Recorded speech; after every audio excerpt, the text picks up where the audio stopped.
Ben, entón, comezamos este seminario Lingua, Sociedade Civil e Acción Exterior.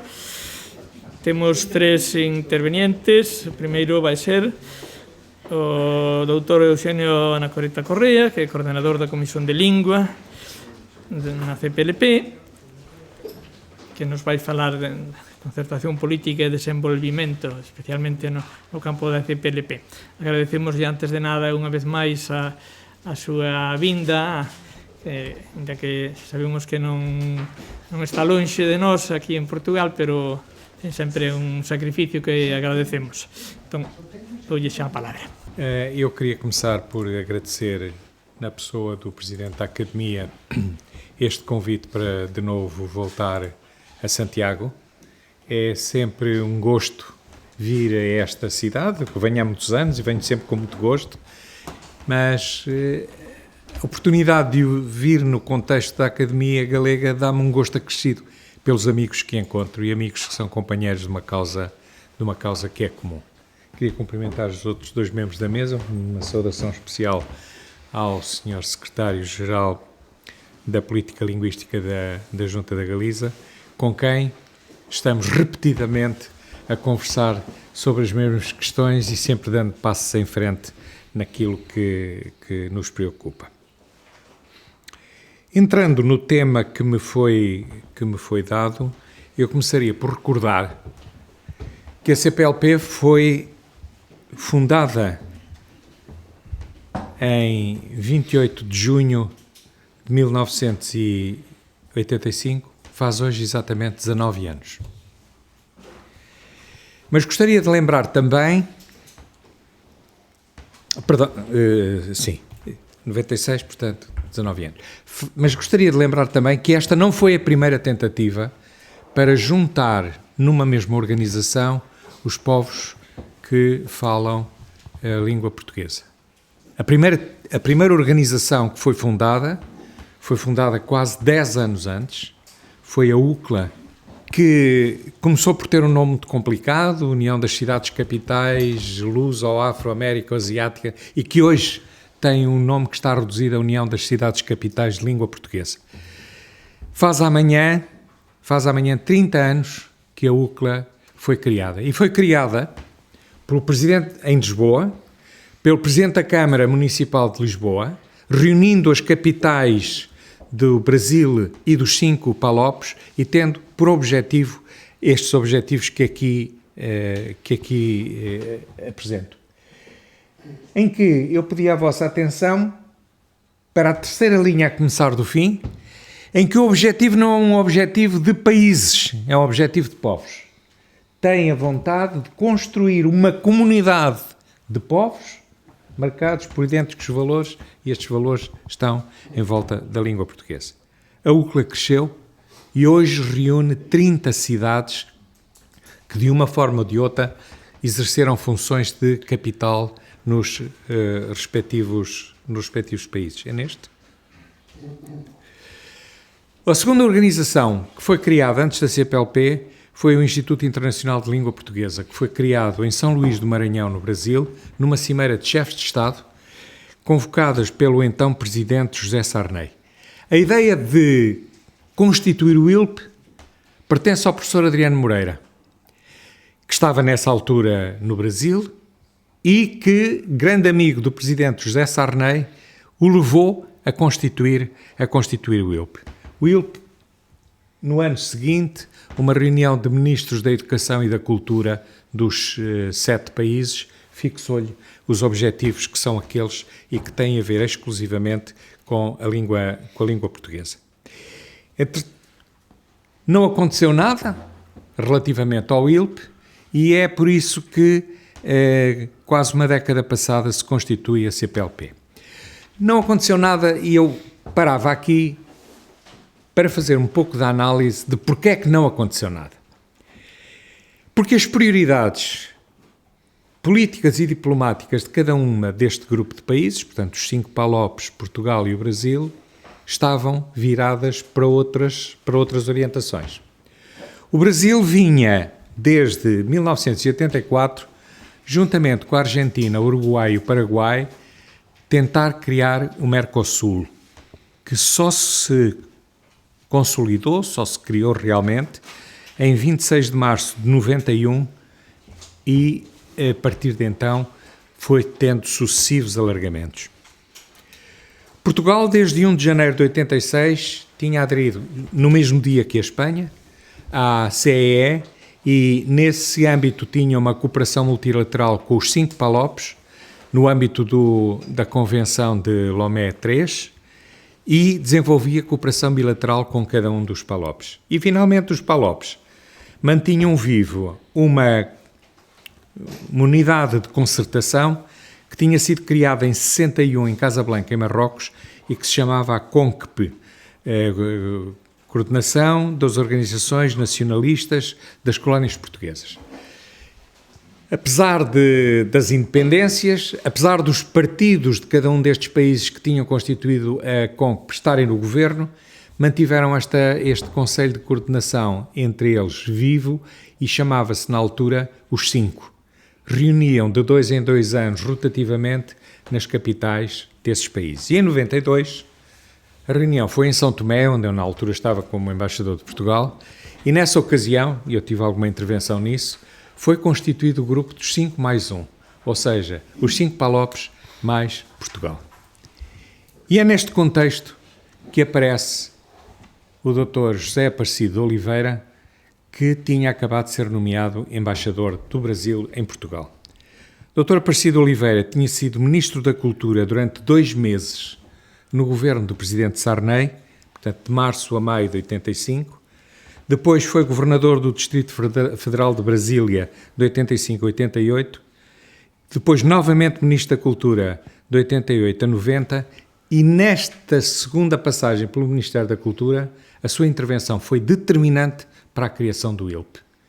E como havia uma grande ligação com o ILP e o ILP não tinha arrancado, ele tinha uma amizade muito grande com o Presidente José Sarney, ele foi designado para Lisboa para constituir a CPLP. E começou a correr as capitais dos países para lançar a CPLP. É neste contexto que eu o recebo em São Tomé.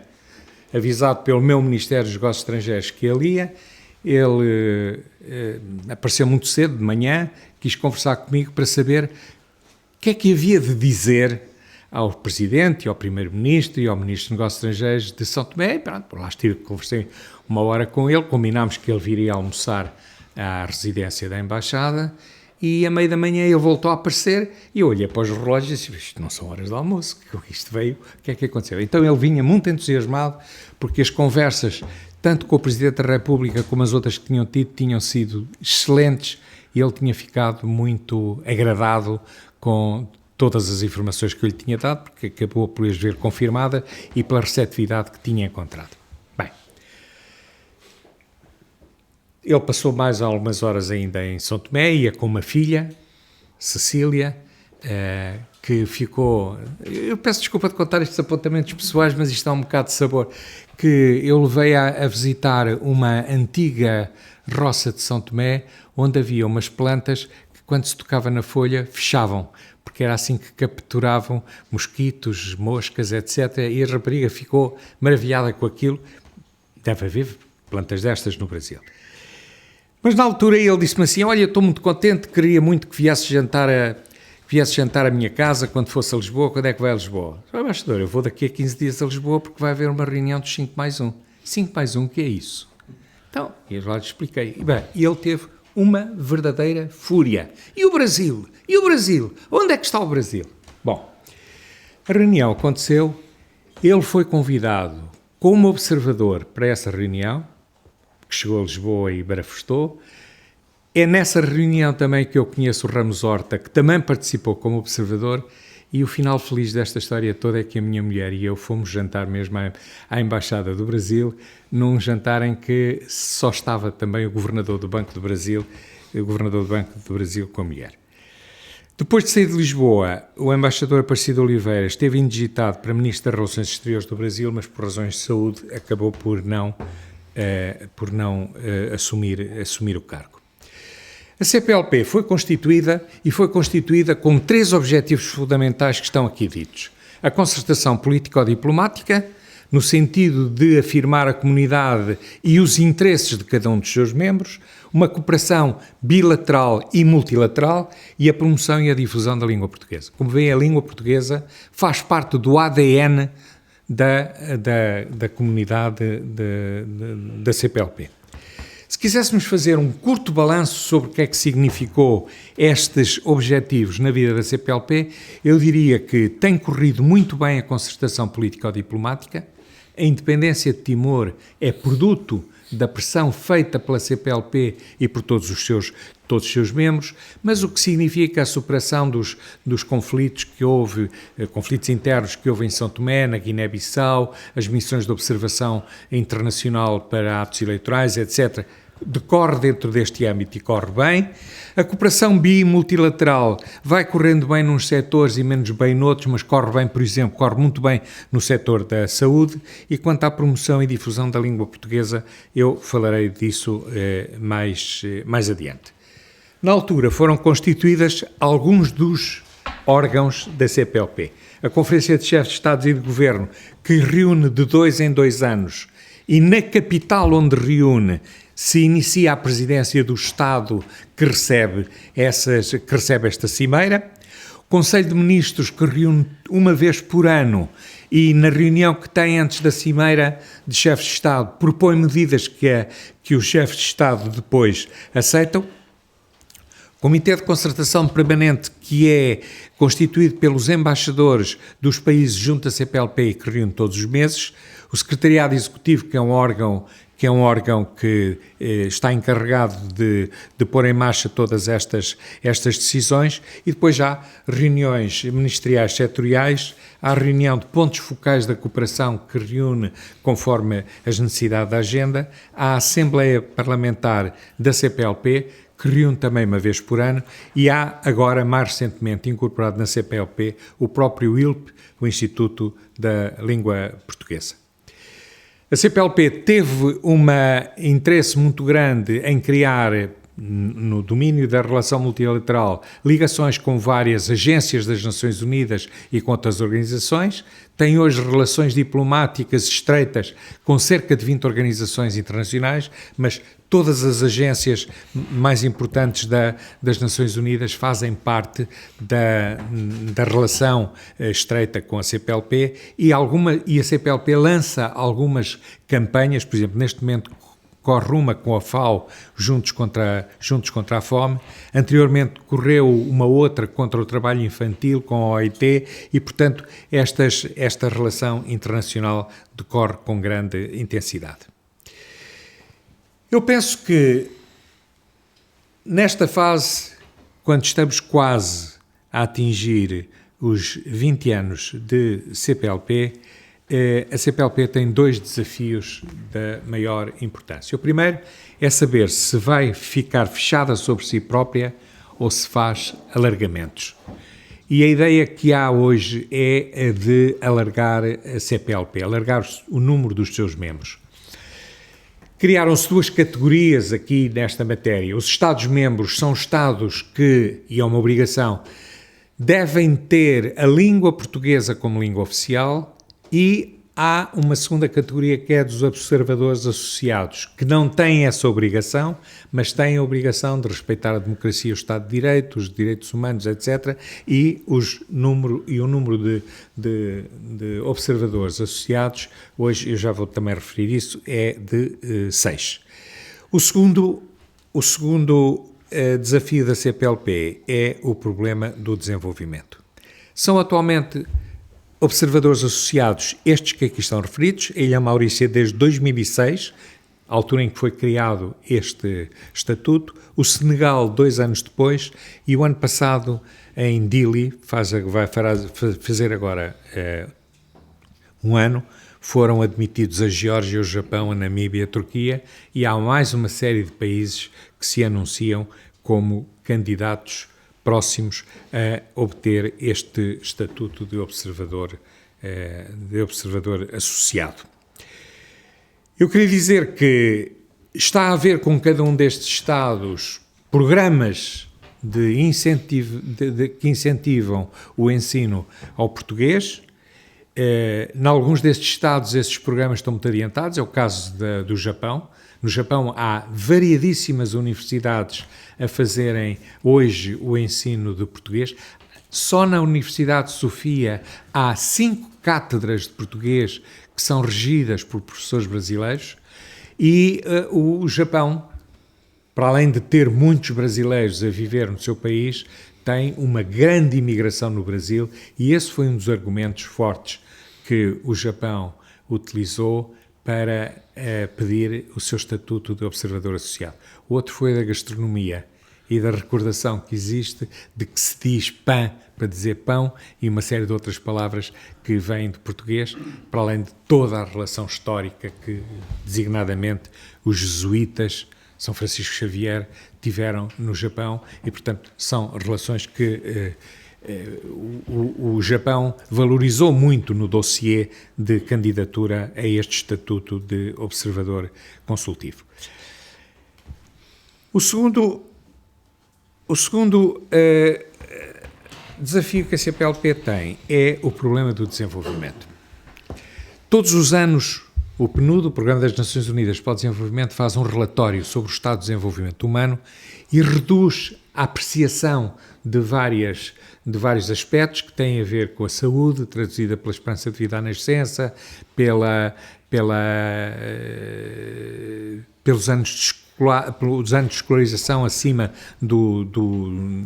da base, da alimentação pelo valor do rendimento per capita e traduz isto tudo num índice que é o IDH, o Índice de Desenvolvimento Humano. E classifica os países, os 170 países, conforme o valor do IDH apurado, que é um índice que varia entre 0 e 1. Como podem ver aqui, do conjunto dos países da CPLP, o que tem um IDH mais elevado é Portugal, está no conjunto dos países de IDH muito elevado. O Brasil é o único país que está no ranking dos países com IDH elevado. Depois há 4 com IDH médio, que são Cabo Verde, Timor-Leste, São Tomé e Príncipe e a Guiné Equatorial. E eu devo recordar que desenvolvimento não é crescimento económico. A Guiné Equatorial tem maior PIB per capita da África e tem uma posição relativamente modesta no ranking dos países no ranking do IDH e, finalmente, 3 outros países que estão considerados como países de IDH baixo, que são Angola, Guiné-Bissau e Moçambique. Moçambique há 2 anos era o antepenúltimo, este ano subiu bastante na escala, mas eu, ao apresentar este mapa, queria pedir a vossa atenção para um assunto que é o seguinte. Na comparação dos valores da última década, há crescimento significativo do IDH em todos os países, com exceção da Guiné-Bissau, que praticamente se mantém constante. E há 2 países que tiveram um crescimento muito relevante no seu IDH, que é Timor-Leste e Angola. Isto é importante porque nos dá a ideia do esforço que cada país faz para o desenvolvimento global da sua sociedade. Mas este é um problema importante da CPLP. Porquê? Porque valores baixos de desenvolvimento económico e social significam valores baixos de cidadania e há uma correlação muito grande entre esta análise e a análise da iliteracia ou da menor compreensão da língua portuguesa. Ou seja, a projeção internacional da língua portuguesa, de alguma forma, é limitada ou é diminuída pela consideração do peso que os países têm na sua apreciação do índice de desenvolvimento. Por isso, o problema do desenvolvimento é um desafio da CPLP. Trago-lhe aqui aquilo que são as condições que atualmente são consideradas como as que devem existir numa definição de desenvolvimento. O desenvolvimento é endógeno, não se faz de fora. Nós perdemos várias décadas de desenvolvimento desenvolvimento anunciado pelas Nações Unidas, porque se pensava que bastaria, à semelhança do que se deu com o Plano Marshall na Europa, injetar dinheiro, fazer investimento nessas sociedades e elas só por si acabariam por se desenvolver. Esse foi o pensamento que dominou na década de 60 do século passado, ainda na década de 70, ainda na década de 80, e entendeu-se, pois, o desenvolvimento não se faz de fora. O desenvolvimento é um problema interno, é um problema endógeno. Segundo, é global, não se confunde com crescimento económico, é mais do que isso, é integrado, tem que envolver toda a sociedade e todos os aspectos da vida da sociedade, é democrático, ou seja, tem que ser participado pela sociedade e a sociedade beneficiar dele e, finalmente, tem que ser sustentável. Ou seja, uma geração não tem o direito de esgotar os potenciais que a geração seguinte tem que utilizar para se desenvolver. E isto conduz à criação das condições necessárias para que um processo de desenvolvimento seja um processo correto. Desde logo a liderança, cada povo é senhor de decidir o seu destino e, portanto, de escolher as opções que quer, a parceria, a capacidade de, com os seus parceiros económicos, tirar benefício de outros conhecimentos, de outros meios que os parceiros trazem, a apropriação, assumir os resultados do trabalho da cooperação e assegurar a sustentabilidade e assegurar que eles se prolongam no tempo. Ou seja, aquilo que nós vemos e vemos com muita frequência em África é que quando os doadores saem, acabam os projetos. E, portanto, isso não é um processo correto de desenvolvimento. O desenvolvimento correto, ao exigir liderança, parceria, apropriação, como aqui referi, assenta numa razão que é incontornável. Ou há recursos humanos capacitados, ou então não há hipótese de se fazer desenvolvimento. E isto reconduz-nos à importância que a educação e a formação têm no processo de desenvolvimento. E reconduz-nos ao problema da importância que a língua tem no processo de desenvolvimento. É central ao processo de desenvolvimento o problema do bom domínio da língua em que a população vive. Eu queria-vos contar muito rapidamente que, neste último mês, tive que fazer 2 deslocações, uma a Cabo Verde e outra a Angola. Encontrei Cabo Verde muito dividido, com uma divisão muito que se tem estado a acentuar entre o crioulo e o português, com a sociedade cada vez mais a falar crioulo e com consequências como estas. Os alunos cabo-verdianos que pretendem frequentar universidades brasileiras são hoje obrigados a fazerem uma prova de proficiência em português, coisa que não acontecia há 20 anos atrás, quando eu estive em Cabo Verde, onde a administração se exprimia em Cabo Verde, em português e não em crioulo, como atualmente, onde os discursos nos aviões, apertem os cintos, endireitem as mesas, etc., fazia-se tudo em português e em inglês, agora faz-se em crioulo, e, portanto, o caminhar de Cabo Verde para a criolização está-se a traduzir em problemas de formação e de capacitação de recursos humanos. E isto a mim faz muita pena, porque eu devo dizer que os melhores alunos das minhas turmas na universidade foram sempre colegas cabo-verdianos. Tive 3 professores cabo-verdianos na universidade, numa altura em que não era fácil que quem vinha de fora do país tivesse acesso aos meios universitários, e hoje esta situação está em degradação. Pelo contrário, em Angola, o que encontrei foi uma sociedade pujante na economia, numa vibração de desenvolvimento enorme, e os programas de televisão, recreativos, culturais, entrevistas, os jornais, toda a vida da cidade decorre em português e num português perfeito, um português quase que sem sotaque. De tal forma que eu estava em casa de um filho e, despedindo-me da criada na expressão de quimbundo, de até amanhã, mungué, ela própria não me entendeu. E depois me disseram, não, mas hoje aqui em Luanda, que tem 8 milhões de habitantes. Em Luanda não há 30% da população que ainda perceba o Quimbundo. Portanto, no fundo, é um país que fez uma opção da língua e, como eu digo, este problema é muito importante por causa da capacitação dos recursos humanos, porque um país que não tem recursos humanos capazes não tem possibilidade de endogeneizar o seu desenvolvimento e, portanto, de fazer o seu desenvolvimento. Bom, eu tenho que acabar e queria dizer apenas duas questões que são as seguintes. A CPLP é uma organização de países e, portanto, tem as regras que lhes são impostas por esse tipo de relação.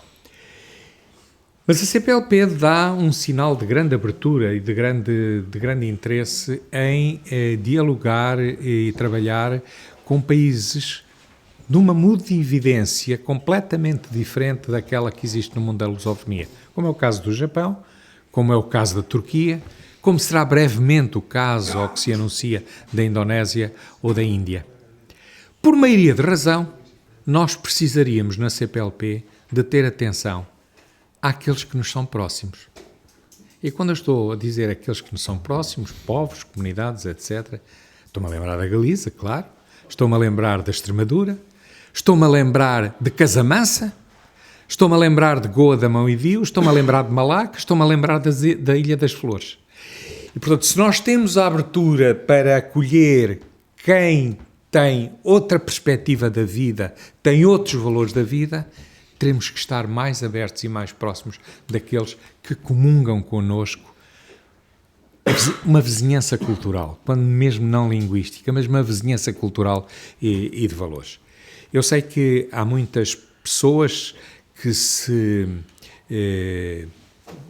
entregam a sua vida a assinalar as diferenças. Isto não é tudo igual, o brasileiro não é o português não é o galego.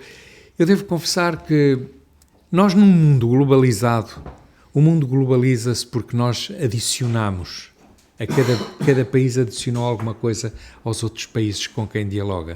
Não marcou as divisões nem as diferenças, porque senão repartíamos tudo mais. E neste mundo globalizado é muito mais importante somarmos o que temos de comum do que estarmos a afirmar aquilo que temos de diferença. Eu ontem tive necessidade aqui em Santiago de comprar uma ligadura. Cheguei e pedi uma ligadura. Venderam-me uma venta. Que era aquilo que eu precisava. Comprei a venta. Ou seja, um galego não tem dificuldade em me entender, desde que eu falo devagar, porque os portugueses falam a correr e, portanto, comem as letras e as palavras e, portanto, torna-se muito...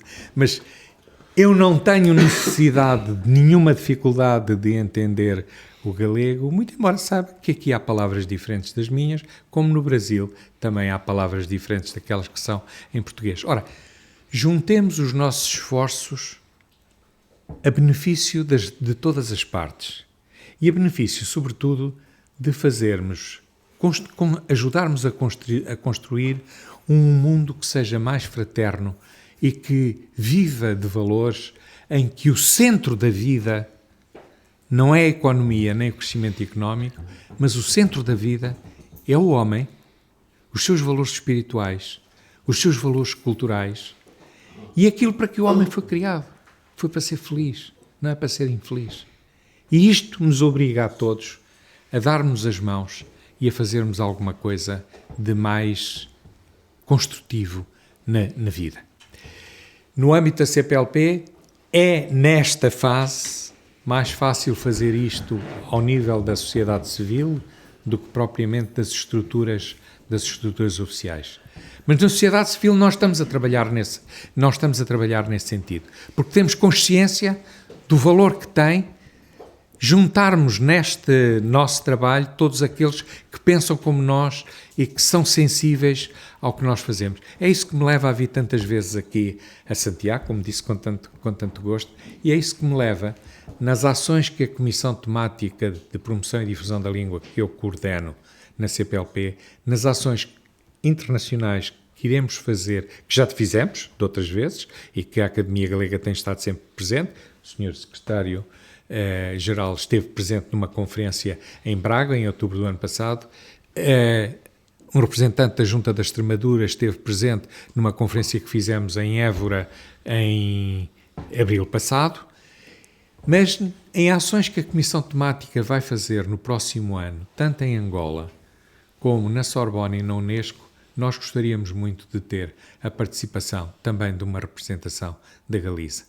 Neste sentido que eu acho que é que a sociedade civil, tendo liberdade para o fazer, utiliza a liberdade para iluminar caminhos de futuro. E que esses caminhos de futuro sejam caminhos em que nós adicionamos o que temos de comum, mantendo ainda assim vivas as nossas diferenças, porque o somatório desta contribuição vai robustecer o que é comum, mas vai melhorar a paleta de toda a nossa expressão, mantendo vivas as diferenças de todos. E era isto que eu queria dizer. Muito obrigado.